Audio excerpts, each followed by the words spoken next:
Olá pessoal, sejam bem-vindos ao canal.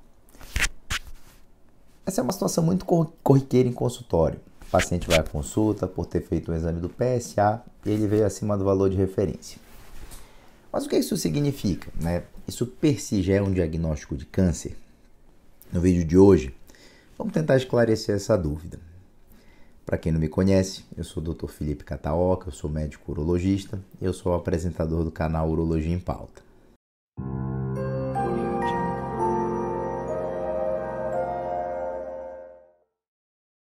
Bom, pessoal, o PSA ele é um exame muito famoso. É uma sigla que geralmente os pacientes já conhecem e sabem que tem alguma coisa a ver com a próstata. No entanto, na maior parte das vezes, eles não sabem muito mais do que isso. Como que é feito esse exame? O que significa essa sigla? Por que fazer? Então, quer dizer, existe uma série de questionamentos que muitas vezes o paciente pode ter na hora da consulta por diferentes motivos. Nenhum desses questionamentos acaba sendo esclarecido. Vamos tentar dirimir essas dúvidas? Bom, primeiramente, afinal, o que é PSA, doutor?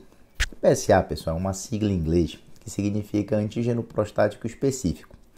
E essa foi a designação dada para uma glicoproteína, né, cuja função biológica é quebrar o coágulo seminal e permitir que o espermatozoide suba em direção ao óvulo.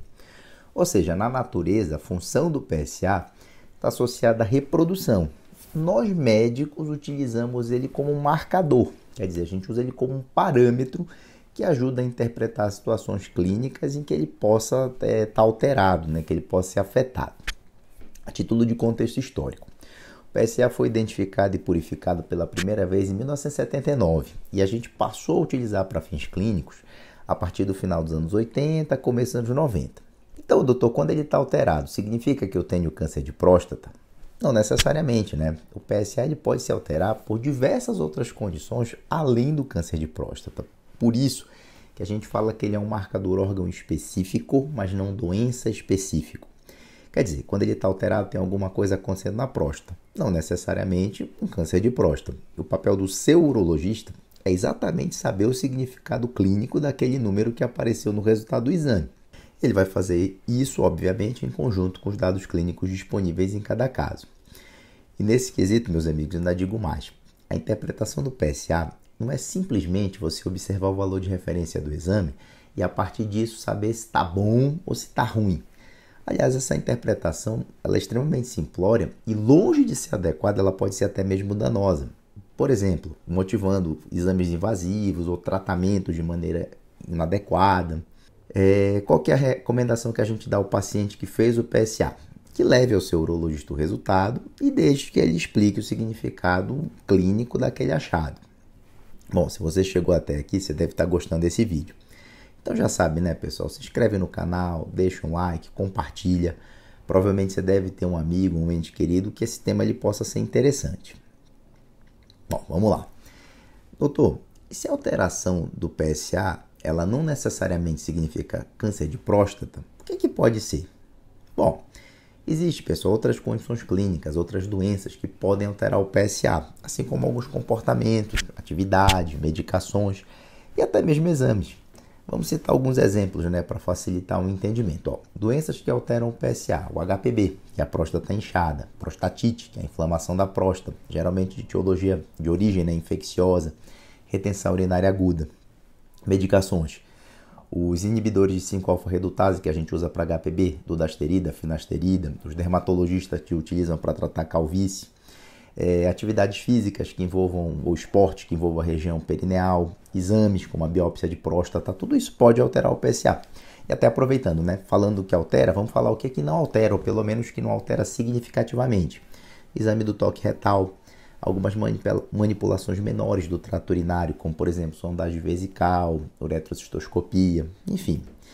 Como é que se faz esse exame, doutor? É uma coleta de sangue venoso periférico, né? A maioria dos laboratórios recomenda o seguinte: você não ter relações sexuais ou ejaculação em coisa de 48, 72 horas, né? 2 a 3 dias antes do exame.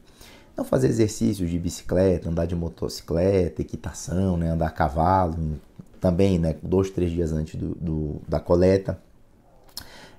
Não fazer após supositório, sondagem uretral, toque retal, né? Você aguarda alguns dias também para fazer essa coleta.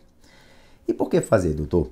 Bom, essencialmente o médico ele vai solicitar quando ele estiver diante de algum quadro que sugira que existe algum acometimento prostático ou a título de rastreio para câncer de próstata, havendo obviamente diretrizes muito claras sobre quem deve fazer esse tipo de investigação. Se isso for interessante, é um tema legal para a gente fazer um vídeo específico. Deixa nos comentários, né, se você gostaria de saber um pouco mais sobre esse assunto. E doutor, como é que se interpreta o PSA, já que não basta só a gente olhar os valores de referência? Bom, meus amigos, naturalmente, não vai ser nesse vídeo que a gente vai fazer uma explicação detalhada e pormenorizada a esse respeito. Primeiro porque seria inadequado, né, até os propósitos do canal, uma vez que o canal é voltado para leigos, para pacientes, familiares de pacientes, o público em geral. Talvez até médicos, né, em formação de outras especialidades, mas obviamente não é para médicos urologistas, né, que têm a obrigação de saber isso. O que eu consigo esclarecer para vocês é o seguinte, é que muito além daquele número que você vê impresso no papel do exame, a gente considera na avaliação a idade do paciente, o volume da próstata, a cinética do PSA, ou seja, como é que o PSA se comporta ao longo do tempo, as doenças prévias que esse paciente tem, né, que conforme citado anteriormente, poderiam afetar o PSA, as medicações que ele faz uso, comportamentos, enfim.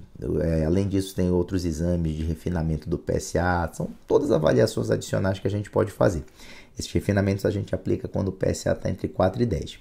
E é o conjunto disso que vai fazer com que a gente consiga dar uma interpretação adequada do exame para aquele paciente particular. Então, meus amigos, como vocês podem ver, PSA não é um exame de fácil interpretação. Na dúvida, consulte seu urologista, solicite esclarecimentos.